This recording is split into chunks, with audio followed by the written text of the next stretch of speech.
terdengar suara ayam berkokok di pagi hari. Udara terasa dingin dan berembun di sebuah kota yang indah. Andi terbangun mendengar suara alarm dari HP-nya yang sengaja ia taruh di samping telinga. Dilihatnya jam menunjukkan pukul 5 subuh. Andi pun langsung bergegas bangun, melaksanakan sholat subuh, lalu mandi dan sarapan.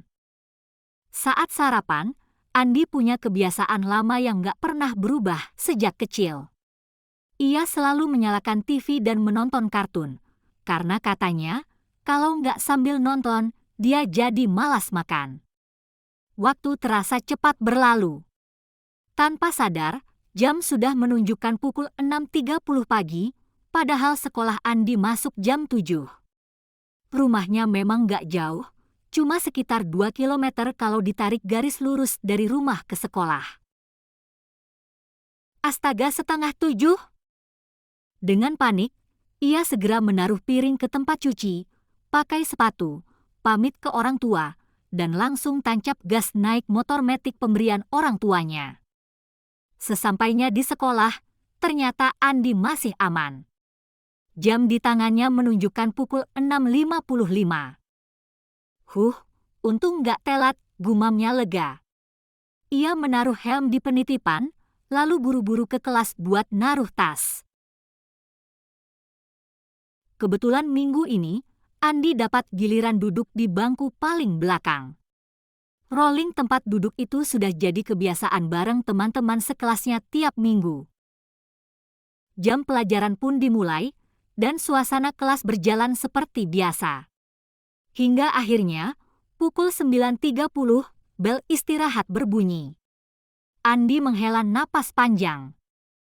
Akhirnya Aak istirahat jajan ah. Baru saja berdiri, Rehan, temannya, menghampiri. Ayo ke kantin, Andy. Lapar gini, Andi langsung mengiyakan, ayo, lapar aku juga ah. Di perjalanan menuju kantin, mereka ngobrol santai. Han, kamu ikut ekskul apa aja di sini? Tanya Andi. Ikut paskibra doang, paling, jawab Rehan. Lelah nggak, Han? Biasalah, awal-awal emang agak lelah. Tapi sekarang udah biasa. Malah sore nanti ada pelatihan sama pelantikan anggota baru. Waduh, lumayan lelah juga tuh. Besok tanggal merah lagi, harusnya libur, Han, hahaha. Rehan ketawa. Gak papalah, sekali selama di SMA. Kalau nggak bakal dilantik dong. Iya sih. Ya udah, semangatlah, Han. Mereka sampai di kantin, beli makan, lalu balik ke kelas karena bel masuk udah berbunyi. Sekolah hari itu akhirnya selesai.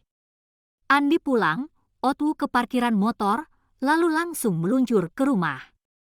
Tapi di perjalanan, pikirannya terngiang-ngiang percakapan tadi. Paskibra cowok biasanya rambutnya cepak 1 cm. Tadi si Rehan masih gondrong. Apa paskibra cewek juga belum potong rambut ya? Apa mereka bakal dipotong di sekolah juga? Andi semakin penasaran. Sesampainya di rumah, rasa penasaran itu nggak hilang. Malah makin bikin gelisah.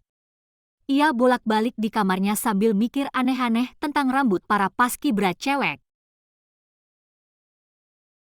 Karena nggak tenang, Andi memutuskan buat balik lagi ke sekolah.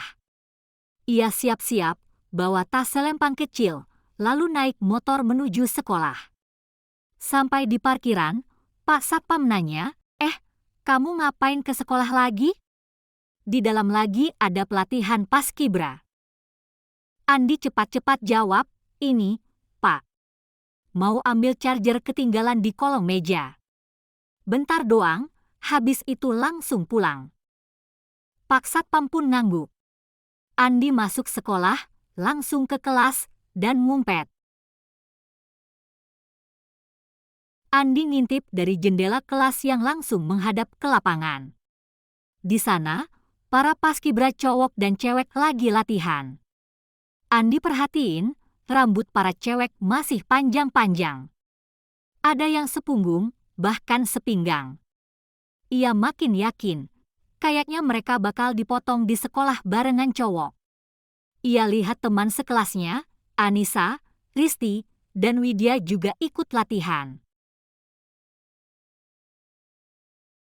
Setelah latihan, para paskibra masuk ke kelas buat istirahat.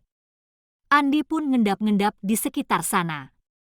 Ia dengar ada suara dari salah satu kelas. Setelah ini, silakan salat maghrib. Habis itu, balik lagi ke lapangan. Karena takut ketahuan, Andi lari ke WC terdekat buat ngumpet. Setelah aman, ia balik lagi ke kelas tadi dan nunggu sambil ngintip. Nggak lama, para paskibra kembali ke lapangan. Tapi kali ini bukan buat latihan. Tiba-tiba, ada pengumuman dari lapangan. Malam, teman-teman. Sesuai perjanjian di grup WhatsApp kemarin, malam ini ada pemotongan rambut untuk calon paskibra, baik cewek maupun cowok. Silakan menuju aula. Andi makin deg-degan. Ia buru-buru ngendap-ngendap ke arah aula. Sampai di aula, Andi ngintip lewat jendela. Ternyata benar, para paskibra cewek udah antri buat dipotong rambutnya. Ada capster salon yang didatangkan khusus buat acara ini. Risti jadi yang pertama. Badannya diselimuti cape warna biru muda. Rambut panjangnya disisir rapi, lalu langsung digunting tanpa diikat. Rambutnya jatuh ke lantai putih.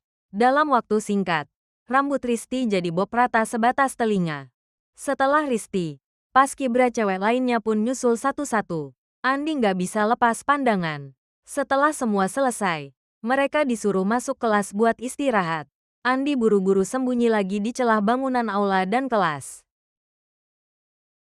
Andi ngintip lagi. Ia lihat Kapster beres-beres, ngumpulin rambut yang sudah dipotong, masukin ke kantong plastik besar. Ternyata, rambut cowok dan cewek dipisah. Rambut cewek dimasukin ke trash bag yang cuma setengah terisi. Kapster bawa plastik itu keluar aula, lalu naruhnya begitu aja di samping tiang depan aula. Lihat kondisi aman, Andi cepat-cepat ambil plastik itu. Ia lari menuju motor di parkiran. Pastiin pas satpam nggak ada. Benar saja, parkiran sepi. Ia taruh plastik itu di depan motor. Langsung tancap gas pulang. Sampai rumah, Andi buru-buru ke kamar di lantai 2. Dengan deg-degan, ia buka trash bag itu. Rambut para paskibra cewek memenuhi plastik. Wangi khas sampo masih terasa. Ia ambil segenggam, menciumi rambut itu dengan puas. Sniff. Wah, wanginya. Nggak sia-sia balik ke sekolah sampai jam 7 malam. Andi pun lanjut menciumi rambut yang ia dapatkan. Ada yang dicium dan ada juga ia pakai hair job ke penisnya. Andi pun terus menggosokkan rambut yang ia dapatkan hingga ia mencapai klimaksnya.